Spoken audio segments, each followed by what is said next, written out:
Hola Andrés, un minutico, entonces ya Renzo, te buenas presento. noches. Buenas noches. Listo. Hola, ¿cómo están? Bueno, me presento. Mi nombre es Andrés Felipe Cuenca Rusinque. Yo soy psicólogo especialista en psicología clínica. Pues mi trabajo ahorita es trabajos en infancia, adolescencia y familias. También trabajo por aparte con trastornos de ansiedad y depresión.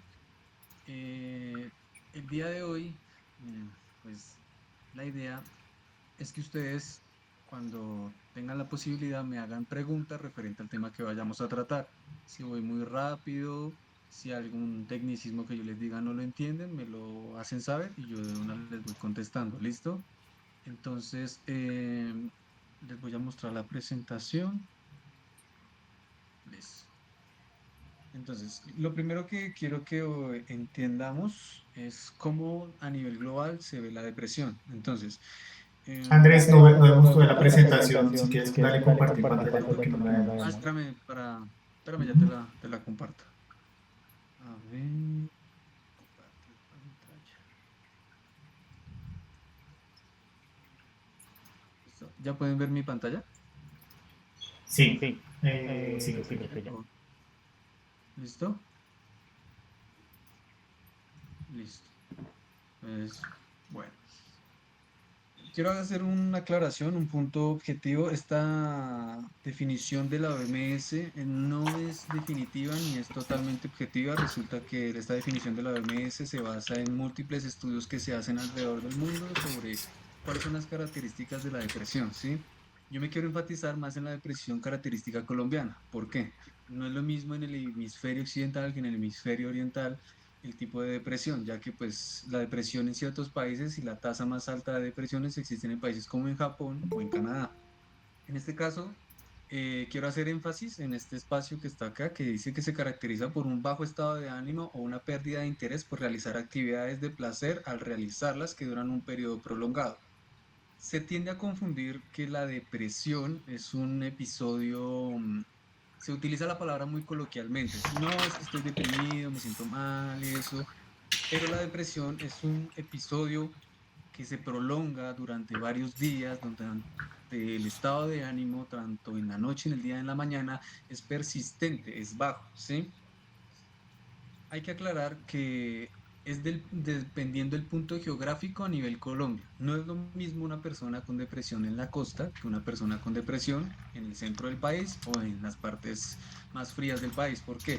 Porque su jerga, su acción, sus verbalizaciones son cambiantes, son diferentes. Por eso muchas veces la tristeza o el malestar o la misma relación que tiene con la ansiedad se ve muy difícil de contrastar o de diagnosticar por el hecho de que la ideación que tiene el psicólogo o que la perspectiva social y cultural que se tiene a través de qué es la depresión a veces no coordina con nuestra idea y puede pasar por una tristeza o por un episodio depresivo mayor real. Entonces, el, el criterio principal de la OMS es que los episodios depresivos duran a partir de más de 2 días, durante 15 días, al menos 2 semanas. Quiero hacer énfasis de que este criterio está basado en el manual de diagnóstico del DSM-5 versión revisada. Yo utilicé el DSM-5 normal y nosotros aquí en Colombia, nuestro servicio de salud es un poco deplorable por ese. Pero pues el método, entonces, características que quiero enfatizar son el estado de ánimo deprimido de la mayor parte del día, información subjetiva. ¿Por qué subjetiva? Porque no es lo mismo mi tristeza que la tristeza del otro, ¿sí? Yo a veces considero que la tristeza mía puede ser el hecho de qué triste un perrito mojándose en la calle, o mi tristeza es qué triste se me perdió una moneda. Entonces es subjetiva porque es dependiendo las características únicas y específicas del consultante o del paciente o de la persona o de las personas del mismo grupo. No están tan elaboradas como unas personas que trascienden a través de ciertas creencias específicas. Entonces, por eso es subjetivo, hay que tener un juego muy elaborado para diagnosticar de manera enfática si es un trastorno depresivo o es un episodio de tristeza. Disminución importante del interés y el placer. Entonces, se tiende a veces a pensar o se dice cosas como, ¿usted va a llorar por eso? Pero pues, si solo se le perdió el celular. de un tiempo para acá, uno de los precipitantes o de los evocadores más grandes del tema de la depresión fue el COVID-19. Nosotros tuvimos que encapsularnos en nuestras casas, encerrarnos, y esto generó un montón de síntomas relacionados con la ansiedad, el estrés y la depresión. ¿Listo? Permítanme un segundo, me salgo porque no sé si me preguntan algo, si tienen alguna pregunta. No, listo. No, sería, Sería, Andrés, si te si te parece, parece, haz la haz la presentación ahorita, presentación unos ahorita, unos 20 20 minuticos, minuticos, 15, y 15, al y al final, final, entonces entonces hacemos una hacemos una ronda de ronda de preguntas que preguntas que tengan las tengan las personas, ¿te personas, ¿te parece? parece? Listo, dale. Entonces, estos diagnósticos o este diagnóstico específicamente nosotros lo tenemos que corroborar, se tiene que cumplir unos criterios, ¿sí? Para que posiblemente más o menos 5 criterios para que la persona sea diagnosticada con un episodio depresivo mayor, ¿sí? Los criterios que están acá son la pérdida o el aumento importante de peso, insomnio, fatiga, pérdida de energía, disminución de la capacidad para pensar o concentrarse, ¿sí? Y pensamientos de muerte recurrentes. Este último lo voy a tratar ya a lo último relacionado con el tema de conducta suicida o pues patrón de conducta suicida. Ahora, la relación de este diagnóstico de depresión, hay personas que tienen una persistencia que los síntomas ya no duran 15 días ni 20 días. Esto de los 15 días es también subjetivo, es relativo. La tristeza, vuelvo y les repito, no se fundamenta ni se desarrolla como cualquier tipo de, digamos, de episodio normal, sino la tristeza se genera a partir de cierta pérdida de reforzadores o pérdida de situaciones que a mí me gustan, y se desarrolla dependiendo de las habilidades de afrontamiento y el desarrollo de la línea de vida de la persona conforme a esas habilidades que haya mejorado o aprendido a través de su vida. En este caso, la distimia es un mínimo de 2 años. Una persona que lleva un episodio de 2 años con depresión, eh, tiene recurrentemente episodios relacionados muy al malestar significativo, a renunciar a su trabajo, a problemas en pareja, a problemas en familia, ¿sí? A problemas sociales. ¿M? Tienen mucha relación con la depresión, pero en este se exacerban o se aumentan de manera más prolongada, ¿sí? Hay una relación también que tiene que ver con la predisposición que tengamos a los medicamentos o a las drogas.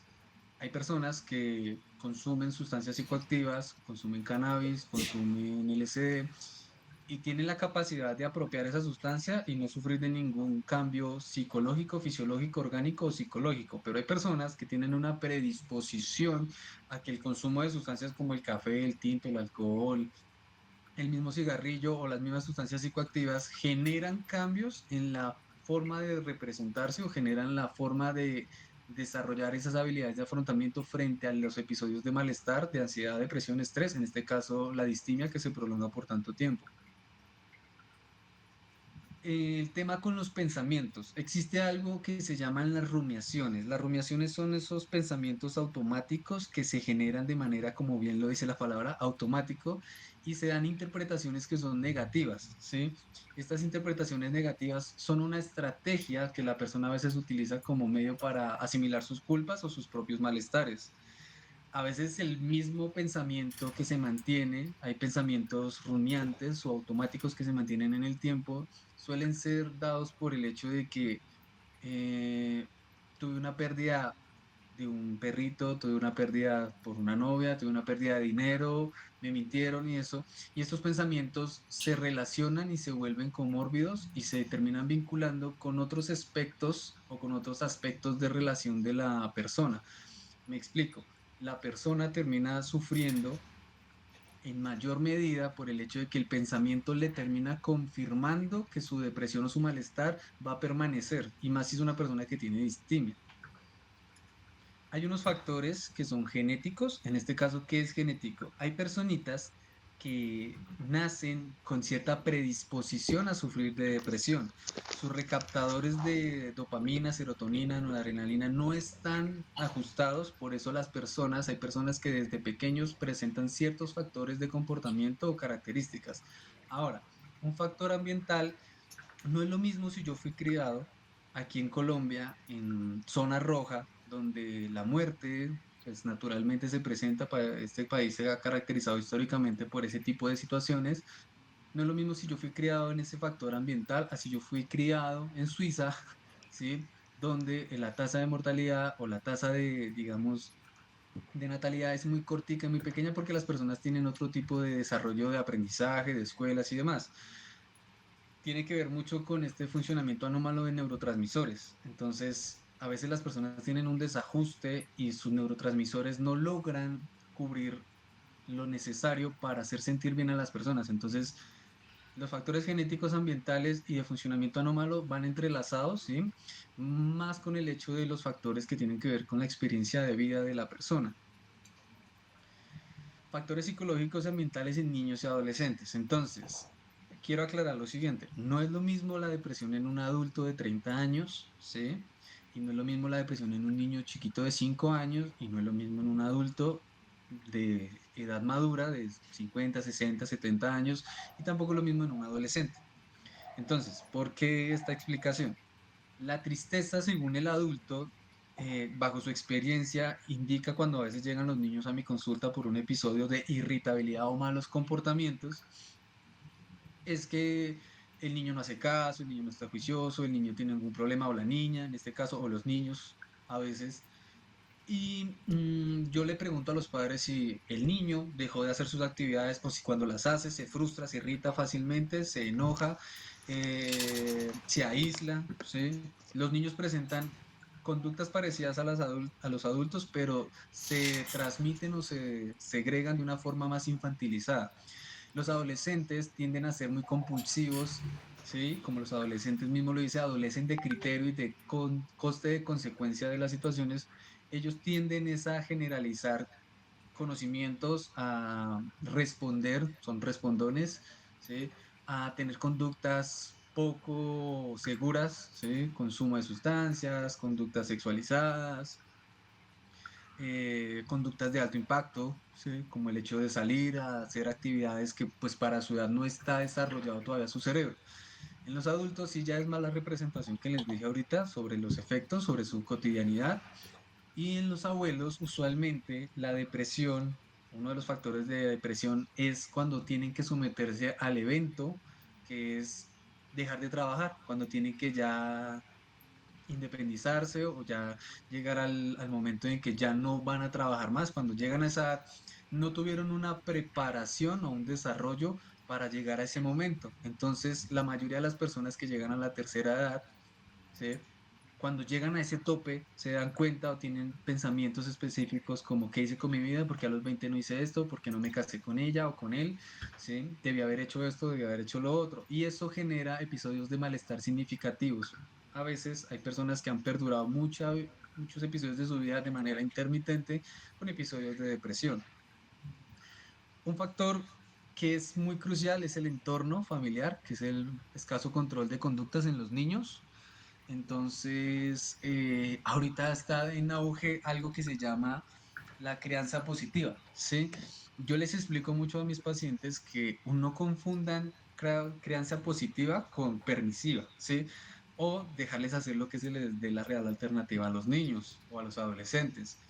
Nosotros estamos configurados como una estructura y hay límites, y el adolescente o el niño o el casi adulto tiene que comprender que hay unas normas establecidas y ese es el problema, ¿sí? Con ese escaso control. Ahora, insuficiente supervisión. Si ustedes están en un centro médico, en un centro comercial, están en la calle, muchos papás han optado porque el manejo, el control de regulación son pantallas, ¿sí?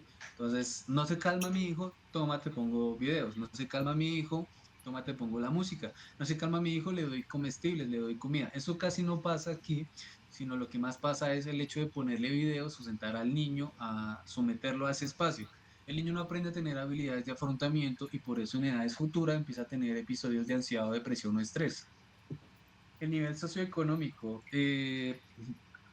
La depresión no es lo mismo una persona con depresión estrato 6 que se deprime porque no pudo ir a Dubái, ¿sí? Que también es una depresión válida, no estoy diciendo que no, porque esos son sus recursos y sus reforzadores, pero no es lo mismo a una persona que sea con depresión en el Lucero Alto, en Ciudad Bolívar, ¿sí? Porque pues el ambiente, ¿sí? Propicia que haya mayores episodios de depresión relacionados con su entorno. el medio escolar, ahorita hay una propagación, yo lo llamo así, o un virus en el cual los niños aprenden las conductas de los otros. Eso ha ocurrido durante mucho tiempo, pero ahorita se permea con el uso de las redes sociales, ¿sí? Las redes sociales o la misma información electrónica.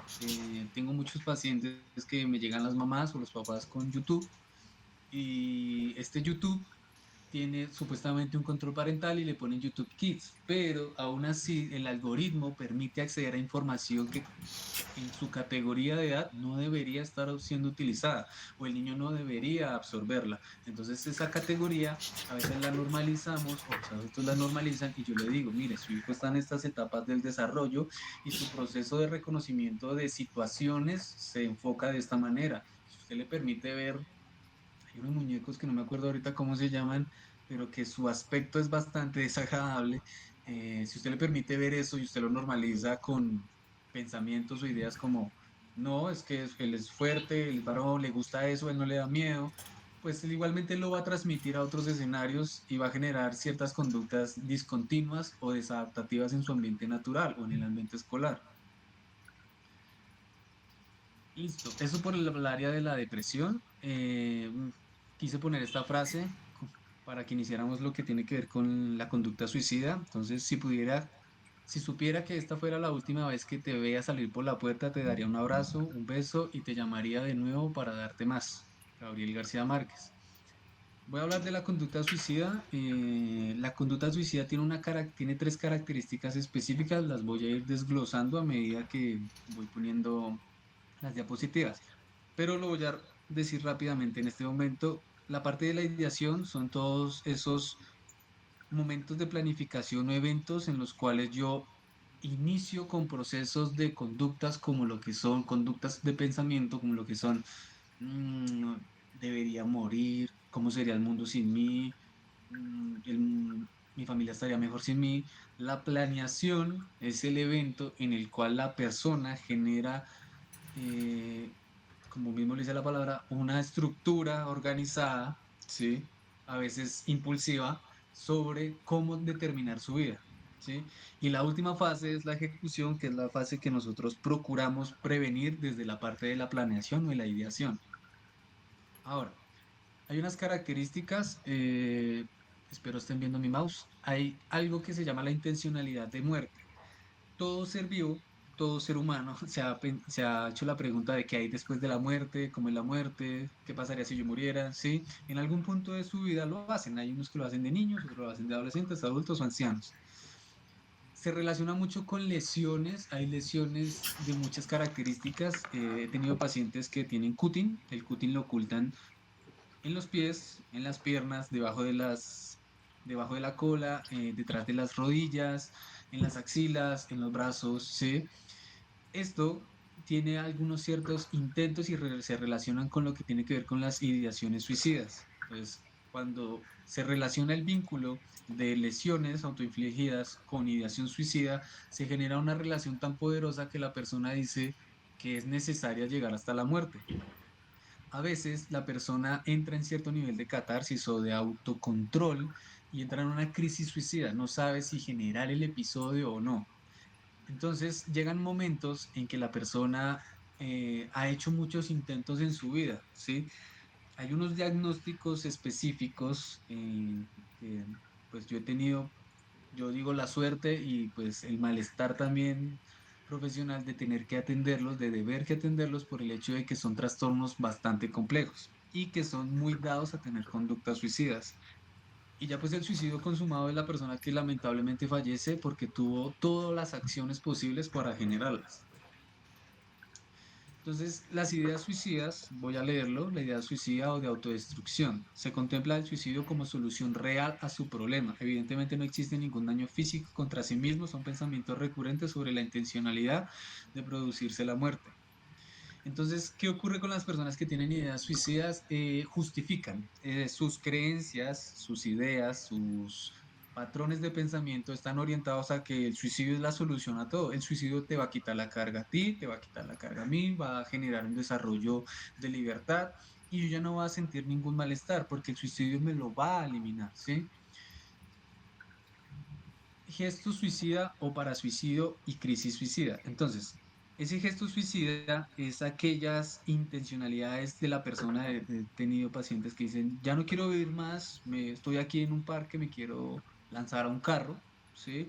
Pienso en sus ideaciones suicidas que si me le arrojo el carro, posiblemente el carro me atropelle y me deje mal, ¿no? Yo como que mejor me tiro de un abismo, yo como que mejor me corto, como que mejor me tomo las pastillas que estoy tomando por psiquiatría, por mi depresión o mi ansiedad y estrés, ¿sí?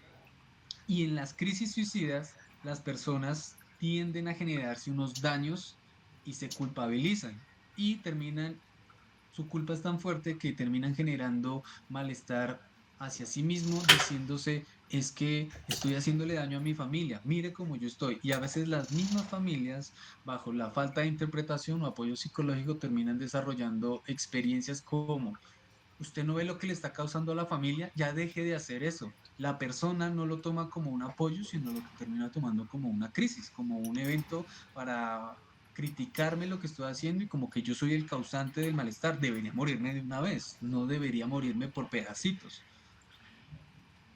Eh, Voy a incluir esta definición de autolaceraciones como cortes en las muñecas, lo que yo les estaba diciendo, autoenvenenamiento, sobredosis medicamentosas y autoquemaduras. ¿Qué sucede con estas conductas lesivas? Resulta que muchas veces las personas que tienen conducta suicida o tienen ideación o tuvieron un historial de conducta suicida, depresión, ansiedad y estrés, eh, su umbral del dolor, su umbral del placer, su umbral del control de manejar de habilidades sociales y de afrontamiento no está al punto que debería estar.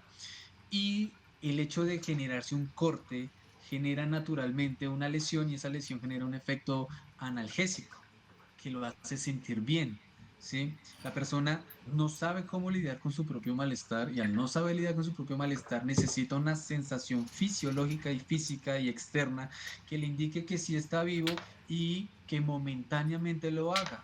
Por eso recurre mucho la persona que se hace cutting o que se quita la piel con las uñas o que se quema, se infringe ese dolor para revitalizarse. Hay una terapia que se basa en el hecho de utilizar esa misma sensación térmica o esas sensaciones físicas, pero sin generarse daño. Por ejemplo, el uso de ponerse hielito en las manos, ¿sí? Lavarse la cara con agua fría, ¿sí? Poner las manos en un lugar frío. Yo le digo a los pacientes a veces, busca un escenario, un tubo frío y tócalo, apriétalo hasta que se caliente y toca la otra parte hasta que se caliente y así, tócalo. Es un método térmico que le ayuda a reaccionar a su cuerpo para que intente luchar contra esa sensación instintiva de querer lesionarse. Lo que pasa es que es muy complejo porque su historial de aprendizaje le dice, hazlo otra vez, hazlo hasta más fuerte porque ya no te genera la misma sensación de bienestar que te generaba cuando lo hiciste la primera vez. Hazlo un poco más fuerte y por eso se persiste y es tan difícil deshabituar a la persona de esa conducta. También hay que entender que hay muchas personas que utilizan el gesto suicida como efectos de manipulación. Entonces, lo que yo les digo acá, para que no se rompa la pareja, para tener más cariño, para obtener un empleo, ¿sí? Y pues obviamente ninguna empresa, ninguna pareja, ninguna persona, ningún profesional quiere que su paciente se suicide, entonces busca complacerlo a veces por error y no busca otras estrategias para mantenerlo en estado vivo sin que se genere esa manipulación. Muchas veces pasa que en esa manipulación, perdón la expresión tan coloquial, se les va la mano y terminan pues en el evento suicida, sin haberlo planeado, simplemente pues llega a ocurrir. Frecuencia de problemas familiares, personales, laborales, varios meses de presentación y el sujeto no sabe manejar de forma sana, astucia o vínculos adecuados y conflictos infantiles. Entonces, esto sonó como a Colombia porque aquí en Colombia la solución a los conflictos es, perdón lo que voy a decir, el madrazo, el golpe, el grito, el tiro, la puñalada, el botellazo, ¿sí? Y ese tipo de habilidades de afrontamiento que hemos desarrollado y faltos de comunicación son los que aumentan la posibilidad en que nosotros tengamos conductas desadaptativas como el hecho de lesionarnos o buscar pues infringirnos dolor. El intervalo de edad entre los 20 y 30 años es como el más grande. ¿Por qué? Resulta que entre los 20 y los 30 la persona termina de culminar su desarrollo neuropsicológico y biológico, ¿sí? Entre esas edades. A los 20 la persona tiene una capacidad motriz, motora, cognitiva y demás. A los 30 empieza a perder ciertas habilidades, no todas, sino eso va siendo progresivo, ¿sí? Y hay una incidencia mayor de las mujeres. ¿Por qué? Las mujeres tienen el factor emocional, las mujeres tienen la capacidad y desarrollo emocional más elaborado que el varón, pero al mismo tiempo tienen una susceptibilidad emocional. No es fácil de mi punto de vista decirlo, ¿por qué? Porque yo soy varón y pues hay unas facultades o hay unas dificultades también que me permiten entender o comprender el estado de ánimo de una mujer, pero al mismo tiempo, por mi característica orgánica de ser varón, la literalidad se demarca mucho y por eso nos pasa mucho el evento de la persona está o la mujer está en un evento de crisis emocional y nosotros como hombres no sabemos interpretar y terminamos generando un daño aumentativo en el malestar emocional que tiene la persona. También implica una idea suicida, ¿sí? Y hay unos eventos como son la crisis de la persona que comienza a dar respuestas a estas tres preguntas. Las personas cuando ya tienen esa planeación muy arraigada, dicen cosas como, ¿cómo me voy a suicidar? ¿Dónde me voy a suicidar? ¿Cuándo me voy a suicidar? Cuanto más concretas sean las respuestas a esas preguntas, existirá mayor riesgo suicida. Eh, yo he tenido pues los momentos en consulta de que yo tengo que hacerle esta pregunta a mi paciente. ¿Y usted cómo ha pensado suicidarse? Me dicen, no, con pastillas, con un cuchillo, me voy a lanzar de un puente, me ahorco, ¿sí? Me voy a tomar un tarro de Clorox. Con cualquier cosa que haya en la casa lo pueden generar. Naturalmente la familia entra en pánico y empieza a ocultar todos los objetos que hay en la casa, cucharas, cuchillos, correas, ¿sí? ¿Por qué? Porque eso genera un malestar significativo en un núcleo. Entonces, el dónde me voy a suicidar es una pregunta que también que yo tengo que hacerles. Y le digo, ¿dónde ha pensado hacer eso? Entonces me dicen, pues es que a veces esta información yo la catalogo es para identificar la posibilidad que tiene el acceso y si, cómo yo puedo cortarlo para que no lo logre hacer. ¿Cuándo me voy a suicidar? Entonces la persona lo planea o lo dice en un momento en el que mamá, papá no están, ya dejé a mi hijo en la casa, ya dejé a mi mujer en el trabajo, si lo hago por esta calle, usualmente está concurrido. La planificación es muy estructurada a veces, ¿sí? Por eso ustedes creo que en algún momento escucharon la noticia de esta nena que se suicidó por la Javeriana, la residente de medicina, y nadie se lo esperaba, ¿sí? Hay un actor muy famoso que es Robin Williams, que él representaba el humor en Hollywood de alguna forma, y esta persona, bajo un evento suicida que generó, ¿sí? Bajo el alcoholismo, bajo su depresión, todo eso se desarrolló y las personas con estas propuestas suicidas o de depresión a veces tienden a mostrarse, antes de generar el gesto, muy amables, muy concordes, muy sociables, ya dejan de tener conductas de corte y entonces se cae en el error y uno dice, ya no se va a suicidar, ya se curó, ya se evitó el problema. Y la persona lo que está haciendo son gestos como despedirse. Entonces, la tentativa de suicidio o suicidio consumado es toda conducta que busca la propia muerte, pero no se emplean los medios adecuados. Es un comportamiento que puede fallar por múltiples causas. Yo tuve compañeros que tuvieron pacientes que se les rompió la cuerda, que el cuchillo no tenía filo, que se tomaron las pastillas que no eran. Sí, o sea, tuvieron eventos que de alguna forma cortaron la posibilidad de la situación. El suicidio frustrado, lamentablemente alguna vez tuve un episodio con una paciente que tocó frustrar el suicidio, se intentó cortar las venas, ¿sí? Y esta personita se enojó demasiado, decía que yo no le podía, que cómo era que yo le había quitado la oportunidad de hacerla descansar y de descansar su familia. En ese momento yo siempre soy muy crítico con los familiares de los pacientes y yo les digo, no respondan a ese tipo de eventos porque su conciencia, su facultad de pensamiento no está orientada. La persona lo que está pensando es, simplemente me quiero morir y quítame el malestar. No está pensando otra cosa. Su capacidad de catarsis de las consecuencias, de entender lo que está haciendo, no está instaurada en ese momento. ¿Sí? Eso toca en un evento cuando la persona esté en sus ejes y en su manejo normal de su temperamento más controlado. Entonces, la autodestrucción ha llegado hasta la muerte del sujeto. Entonces, la persona literalmente consumó el acto y el acto muchas de las veces dieron muchos indicadores, pero nosotros a veces yo le digo a las personas que por favor no catastroficen todo, pero tampoco iban en eso no me pasa a mí, eso le pasa a los de allá, eso no me va a pasar, eso no le pasa a mi familia, eso le pasa a los de las noticias, ¿sí? Porque eso puede pasar.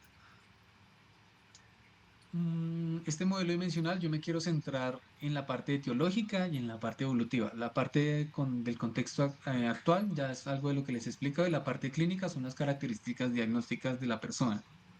Entonces, ¿qué es lo que quiero mirar con la parte de la dimensión etiológica? Entonces, existen factores, ¿sí? Biológicos y psicológicos, biológicos de tipo orgánico y psicológicos de tipo de trastornos que se van desarrollando a través del tiempo. Hay unas patologías psiquiátricas. Al comienzo les dije que hay unos trastornos específicos que se desarrollan así. Voy a quitar un momento la presentación para explicarles esto. Entonces, a ver, ¿sí me están viendo? Espero que sí me vean. Sí, sí, te Sí te estamos estamos viendo. viendo, Andrés. Sí, te Sí estamos te viendo. estamos viendo, Andrés. Listo. Entonces, hay un trastorno que es muy particular, que es un trastorno de personalidad que se llama trastorno de personalidad múltiple. Este trastorno lo que hace es lo siguiente. Trastorno de personalidad múltiple no, sino trastorno límite de la personalidad, disculpe. Este trastorno es como una línea así, ¿sí? La persona va bien, va bien, va bien, va bien, y se va para un lado. Va bien, se va para el otro. Entonces entra en consumo de sustancias, entra en situaciones de peligro, conductas como conducta sexualizada de alto riesgo, ¿sí?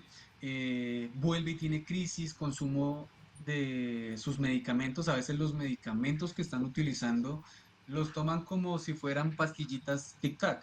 Muchas veces cogen el medicamento y dicen, yo tuve uno y me decía, yo ya me tomé el medicamento ayer, hoy no me lo tomé, me lo voy a tomar más tardecito para compensar el medicamento que no me tomé en la mañana o no me tomé ahorita. ¿Esto qué genera? Pues un proceso orgánico no controlable porque yo le digo a los pacientes, no juegues con tu medicación psiquiátrica porque tu medicación, esa prescripción está diseñada exclusivamente para tus características de comportamiento y tu situación diagnóstica. A veces es difícil de entender porque llegan muchas veces en crisis a justificar su malestar. Entonces, estas personas que tienen este diagnóstico del límite de la personalidad, como bien lo dice, están en el límite. Entonces, cada rato caen del límite y terminan desarrollando conductas suicidas que se propagan constantemente en su vida. Hay otros trastornos emocionales, ¿sí? Que también se relacionan mucho con ello. Hay trastornos de tipo alimentario, como son la anorexia, la vigorexia, ¿sí? Trastornos que tienen que ver con digamos, la percepción que tengo yo de mi cuerpo y también se relacionan mucho con el hecho de la conducta suicida. A ver, espérenme un segundito, vuelvo acá. A ver, listo. Entonces, hay otra situación que no necesariamente tiene que ver con la patología psiquiátrica. Hay situaciones o crisis o eventos traumáticos. Eh, Muchas personas tienen una pérdida significativa, su mamá, su hermana, sus hijos, su familia, y este evento genera un episodio tan fuerte que la persona no concibe su vida sin estas personas o sin esta pérdida. ¿Sí? La persona termina teniendo un malestar tan significativo que su única orientación o visión de túnel está enfocada en el hecho de voy a dirigirme a generar una respuesta de malestar que ya no puedo mantener yo, ya no puedo generar yo, ya no puedo controlarla. Hay unos designios personales y creencias como por qué Dios me hizo esto o por qué la vida me premia así, porque el universo, dependiendo de la creencia que tenga la persona. Y la persona bajo ese evento y crisis traumática termina también teniendo un número de respuestas enfocadas a la conducta suicida. Ahora, la parte evolutiva. ¿Por qué la parte evolutiva? Resulta que la persona que tiene un trastorno límite de la personalidad no nació siendo límite de la personalidad. La persona de chiquita tuvo eventos como, por ejemplo, le pegaban o lo violaron o lo robaron o su trato infantil fue muy fuerte, sufrió de bullying en el colegio y fue desarrollando trastornos a medida que iba creciendo. Entonces, trastornos, por ejemplo, de conducta. Entonces, ese era el típico niño que tiene, lo diagnostican de pequeño de déficit de atención con hiperactividad. Después el niño lo diagnostican porque todavía no se hizo un procedimiento adecuado para ayudarlo. Termina teniendo trastorno disocial de la conducta. Después termina teniendo trastorno posicionista desafiante. Y al final termina teniendo trastornos, rasgos de personalidad específicos. ¿Sí? Yo solo les doy un ejemplo con el de límite porque es uno de los que más conozco y es uno de los más complejos que se puede tratar. ¿Por qué? Porque esta persona lleva toda la vida en un proceso evolutivo para desarrollar ese trastorno psiquiátrico y evolutivamente también en un trastorno emocional, ¿sí? Y como no se ha hecho un trabajo enfático y lamentablemente en Colombia el proceso médico psicológico está implementado para que vayas 25 o 30 minutos a consulta y chao, siguiente. Entonces, no permite la colaboración o hacer un proceso estructurado que permita a la persona generar una base de su línea de vida y ayudarla en diferentes procesos. El desarrollo biográfico del consultante haciendo hincapié en su estructura familiar, social y su respuesta a situaciones traumáticas anteriores. Entonces, hay personas y he tenido pacientes que yo me maravillo que digo, le pasó todo esto y mírelo, está como un temple. Y hay personas que se les partió una uña, perdón la expresión, y literalmente se, el mundo se les acaba, ¿sí? Entonces, la fortaleza o la estructura de la persona es muy fácil criticarla o juzgarla desde un punto de vista coloquial o externo. Mi rol como psicólogo o el rol que tiene la psicología es comprender la dimensión de esa estructura de pensamientos, emociones, situaciones y procesos de la vida de esa persona y ayudarlo a que los repare y los reestructure y los aprenda a afrontar a medida de que su vida va progresando, para evitar llegar hasta las medidas de tener situaciones como por ejemplo lo que tiene que ver con la conducta suicida. Ahora, para las familias o para las personas que quieren saber sobre la conducta suicida, existen algo que son unos indicadores de la conducta, verbalizaciones sobre la realización en su propia ausencia o ejemplo. El mundo estaría mejor sin mí. Soy una carga. Creo que mi familia descansaría, lo que yo les estaba diciendo ahorita. Estas verbalizaciones a veces son reforzadas por externos o por la familia. Reforzadas quiere decir que la familia las afirma sin darse cuenta. Dicen cosas las personas de la familia como, sí, pero no hagas eso. El solo decir sí, la persona se enclaustra o se enfoca en el sí que le acaban de decir. Cosas como soy una carga. Todos somos una carga. Tienes que entender que tú no eres el único o la única que tiene ¿Qué? ese problema. Entonces la persona dice, pues me está diciendo que sí soy una carga. ¿Sí? Creo que mi familia descansaría. Esta es una de las que más yo he escuchado y entonces es con las que más entro en conflicto con mis pacientes. Les digo, usted lo que está haciendo es correr o evitar o zafarse y al creer que le va a quitar una carga a su familia, usted no le está quitando nada. Usted lo que está haciendo es poniéndole una carga. ¿Sí? Y yo les externalizo todas las consecuencias posibles y por haber de por qué la conducta que puede cometer o esa conducta suicida o intento de ideación y pensamiento o ejecución suicida provocaría más daño que lo que está generándose en el momento. Ahora, preguntas relacionadas con la existencia de manera negativa. Tenemos personas con conducta suicida que pues su procesamiento de la información no es tan elaborado, ¿sí? Pero hay otras personas que se ahondan en creencias, en procesos filosóficos, sociales, religiosos y demás, y entran en un proceso de carga de la existencia, de por qué existimos. Entonces, ¿para qué estamos en este mundo? ¿Para sufrir? ¿La justicia es real? En algún momento, dime, ¿aló? No, está Ok, muy bien, Estamos está bien, bien. en estamos algún bien. momento, listo, listo, gracias Renzo. En algún momento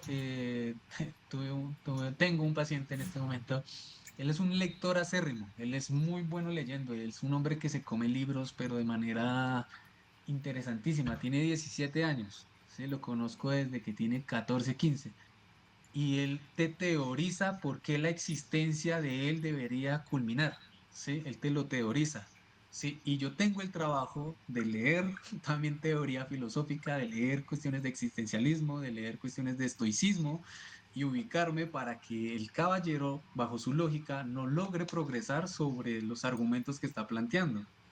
Entonces, no solo es el hecho de la conducta, sino cómo la elaboración de histórica de su mente se desarrolla. Eventos traumáticos, entonces lo que yo les decía, a veces hay unos eventos traumáticos que para mí, por ejemplo, me pinché y para mí es súper traumático, me pinché en la moto, y hay otros que perdieron un brazo en un accidente de moto y están en silla de ruedas y dicen, ah, sí, chévere, pero yo aquí sigo bien. Cada quien tiene su capacidad de afrontamiento.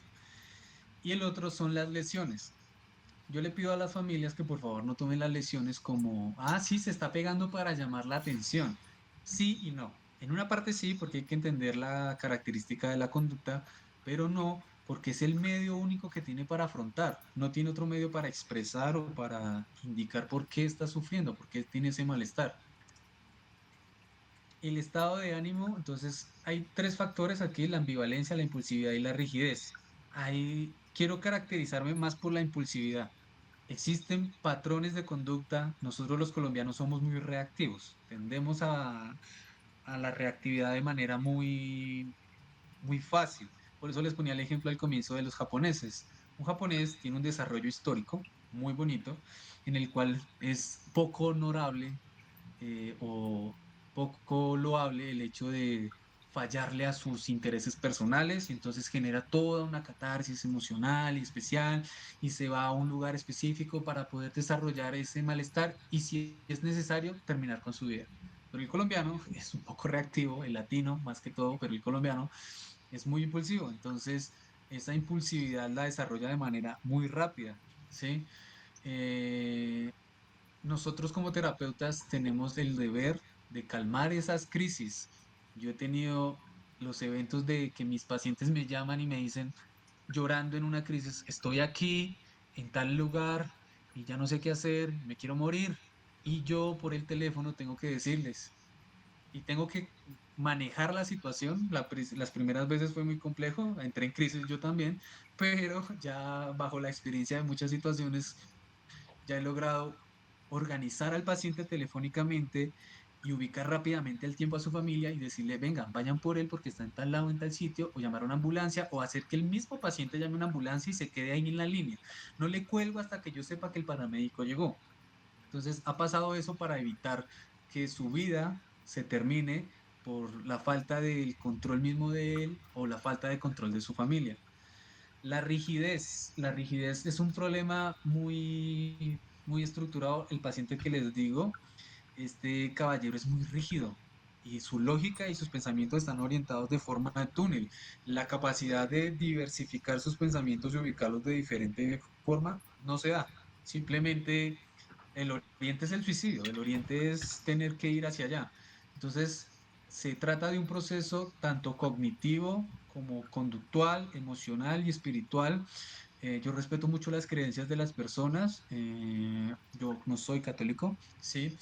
Ni tengo una creencia arraigada a ciertas religiones, pero sí respeto mucho ese espacio, ese espectro, porque clínicamente y científicamente se ha comprobado que las personas que tienen ese enlace o ese arraigamiento emocional hacia sus creencias espirituales tienen mejores desarrollos y habilidades de afrontamiento que las personas que no lo tienen, que son dadas al agnosticismo o al mismo ateísmo, ¿sí? Porque estas personas designan muchas veces sus eventos emocionales y traumáticos a que su Dios, su entidad, su creencia les puede ayudar y lo acoplan y mejoran en su proceso psicológico y, digamos, vivencial. Y por último, la parte ambivencial, lo puse de primeras, pero es el hecho de que cambian muy fácil, ¿sí? Eh, el entorno para cometer suicidio es muy frágil. Entonces, uno cree, como les decía al comienzo, que no se van a suicidar, están bien, simplemente no lo va a hacer, pero puede que sí lo haga. Y su necesidad o el trasfondo de esta necesidad es, ¿puedo vivir? ¿No puedo vivir? ¿Será que para qué vivo? ¿Para qué no vivo? Entonces, el psicólogo o el terapeuta, el psiquiatra, ¿sí? Están en el deber, la familia, ¿sí? Están en el deber de hacerle entender que el apoyo está ahí, ¿sí? Que la familia está ahí para generar ese vínculo, esas conexiones. Tenemos problema obviamente con pacientes o con personas que su red de familia no existe, su red médica es pésima, y su psicólogo solo lo ve una vez cada 2, 3 meses, 25 minutos, y el tema es el mismo porque toca recapitular qué fue lo que pasó. Entonces, cuando no hay esa trazabilidad efectiva, pues lamentablemente el psicólogo requiere de generar un proceso poco efectivo, ¿sí? Entonces, como no se desarrolla, pues lamentablemente en este país no se da de una manera muy interesada por la salud mental. Entonces, ya para finalizar, después de tanta palabrería mía, hay unas líneas de atención, no sé si las conozcan, son la línea 106, la línea de salud mental, la línea Calma, que es este número que está acá, la línea 123, que es de la Policía Nacional, ¿sí? Y la línea de atención de la conducta suicida, que es esta que está aquí. Entonces, bueno, ya Andrés, viendo, si quieres recomendarlos, ¿cuáles son las líneas para en caso de una emergencia o algo? ¿Cuáles son? entonces, la voy a dejar en la presentación, aquí, se las dejo aquí, se las muestro. ¿Están viendo mi pantalla? No, no. No, listo, espérenme un segundito, ya que ya se las comparto para que vean las Y líneas. quien desee ya puede, si quiere, hacer las preguntas a través del buzón de mensaje. No sé si el doctor Andrés permitirá que se comparta su teléfono por si alguno quiere hacer una consulta más personal o acordar una cita. No sé, tú dirás. Sí, no hay problema. Yo lo voy a poner aquí en el chat, Listo. ¿listo? Entonces se los voy a ¿Quién? dejar y la persona que tenga una pregunta pues me la va haciendo. Si quiere también puede levantar la mano. Listo. Quedamos entonces a las preguntas.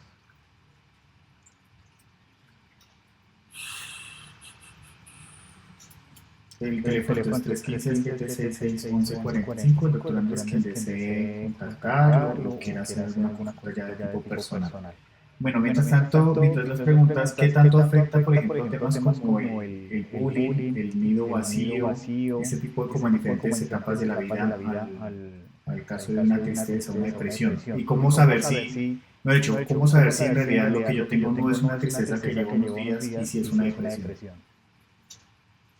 Bueno, por eso se hace necesario que la persona vaya a psicología y se genere un proceso que se llama un diagnóstico diferencial, para explicar que el diagnóstico diferencial es el que nos permite a nosotros, como terapeutas, organizar si no es tristeza, si no es depresión, si no es ansiedad, si no es estrés, o en los tres o los cuatro mezclados en uno, ¿sí? El bullying es catalogado dependiendo las características, nosotros las definimos como ideográficas. Ideográfico es lo único o lo explícito del consultante o del paciente. Vuelvo y les digo, hay pacientes que les dices estúpido y pues no lo toman a mal, ¿sí? Ah, bueno, chévere que me digas estúpido. Hay otras personas que la palabra estúpido en su historial de vida significa un montón de eventos en los cuales mi familia me ha dicho estúpido y usted viene y me lo recalca, pues de una yo entro en un proceso de deshabituación y de desorganización emocional, ¿sí? Entonces, eh, ¿la idea cuál es? Que en compañía del proceso terapéutico, ¿sí? Se dé una orientación tanto a la familia para no generar críticas como lo que yo les decía. Ah, está triste porque quiere llamar la atención, es una persona triste porque pues su papá lo dejó. Y ese tipo de afirmaciones lo que genera son un malestar más desarrollado y significativo que lo mismo de la pretensión de ayuda que se puede intentar. Entonces, en cuestiones como el bullying, ¿sí? El bullying tiene muchas caras, muchas presentaciones. Yo siempre le digo a los pacientes, descríbeme cuál es el bullying que te están haciendo y yo de alguna forma te ayudo según el bullying o según lo que te está pasando a desarrollar habilidades de afrontamiento a tu bullying, porque es único, ¿sí? Es por eso al principio les explicaba que era subjetivo, porque yo no puedo tratar el bullying que me hacen a mí como se lo trato a los demás. La psicología no funciona como un método tan exacto con relación a los eventos clínicos o críticos. ¿Por qué? Porque si yo tengo dolor de cabeza, me dan 500 miligramos de ibuprofeno. Pero si yo tengo un dolor de cabeza producto de un malestar emocional y yo digo que mi malestar emocional de 1 a 10 está en 8, pero otra persona me dice que el mismo dolor de cabeza está en 5, la subjetividad aparece ahí, ¿sí? El evento subjetivo aparece, entonces yo tengo que determinar como terapeuta si las habilidades que está utilizando para enfrentar esa situación ¿son las adecuadas o no son las adecuadas? Y cuáles son las que ha aprendido y cuáles son las que necesita aprender, porque es que resulta que tengo pacientes que su aprendizaje para esas situaciones son golpearse, chocar, ¿sí? Entrar en conflicto, y otras que no tienen esa necesidad, sino se aíslan, se retiran. Entonces, dependiendo la característica única del paciente o de la familia o del conjunto familiar, yo como terapeuta desarrollo el proceso. No hay un proceso único o un manual genérico. Por eso el diagnóstico tiene unos clústeres específicos, pero esos clústeres específicos se desprenden de una manera según las características. Por eso hay personas que cumplen todos los criterios, hay personas que cumplen 5 criterios, 6 criterios, hay otros criterios que no cumplen, ¿sí?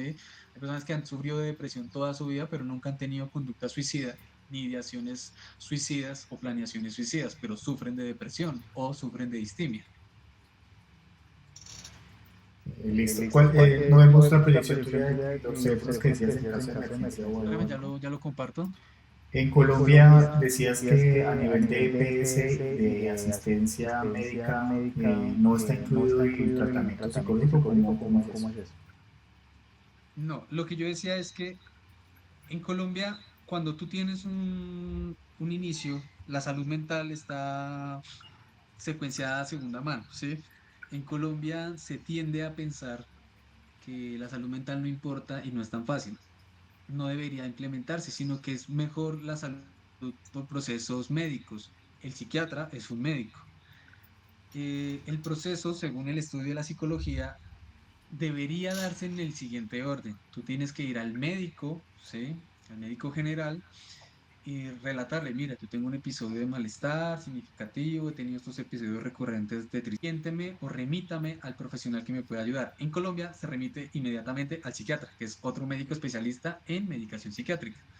Y el psiquiatra literalmente coge y hace una orden médica y coge y te dice, tómate tanto de aripiprazol, risperidona, ¿sí? Un sinfín de medicamentos y cogen y ese medicamento, yo siempre le explico a mis consultantes, este medicamento, a pesar de que se lo dieran a usted según su talla, peso, edad y proceso biológico, no está dosificado exclusivamente para sus neurotransmisores o sus recaptadores de información de serotonina, dopamina y demás. Por eso hay personas que, o pacientes niños, que por ejemplo, se les da risperidona o se les da Ritalina o Ritalin le llaman, y hay unos que no les hace absolutamente nada y hay otros que quedan pasmados. Es la misma dosis, con el mismo peso, el mismo sujeto, pero la biología, la parte orgánica del sujeto, no está establecida de manera que le permita organizar eso. O sea, el medicamento es muy subjetivo. Entonces, ¿a qué voy yo con esto? El oriente que debería darse es primero tener un proceso psicológico organizado para analizar toda la línea o historia de vida, y una vez que se establezca en compañía con otras áreas de ajuste como lo es medicina y psiquiatría, que es un área de la medicina, poder estructurar un plan de afrontamiento para esta persona. Entonces, en Colombia, si tú no tienes un diagnóstico muy fuerte o arraigado, ¿sí?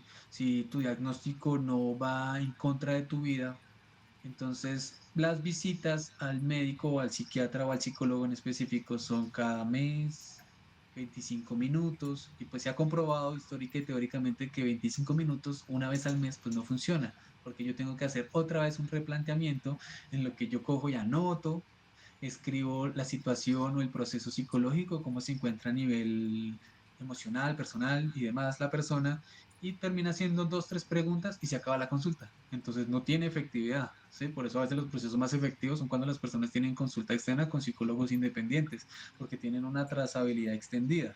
Obviamente el servicio de salud en Colombia, tú pagas una EPS para que te atiendan, no solo la parte médica, física o fisiológica, sino la parte emocional y mental. Es por eso que no es tan efectivo. En nuestro país el ejercicio de la psicología está orientado más como a, sí, sí, el que te escucha, pero no está orientado de una manera clínica. Hay países como Estados Unidos que la psicología es primordial, ¿sí? Aquí, por ejemplo, las pruebas técnicas que te hacen para hacer un curso de manejo, ¿sí? Las pruebas técnicas terminan siendo desarrolladas por el psicólogo y el psicólogo las hace, entonces muchas personas que no deberían manejar vehículos las terminan manejando, ¿sí? En cambio, en Estados Unidos tienes que pasar una prueba psicológica muy extenuante para que tú puedas ser catalogado como un piloto de un vehículo, ¿sí? Y te dan la categoría de por qué tienes que hacer esa prueba psicológica. Ya.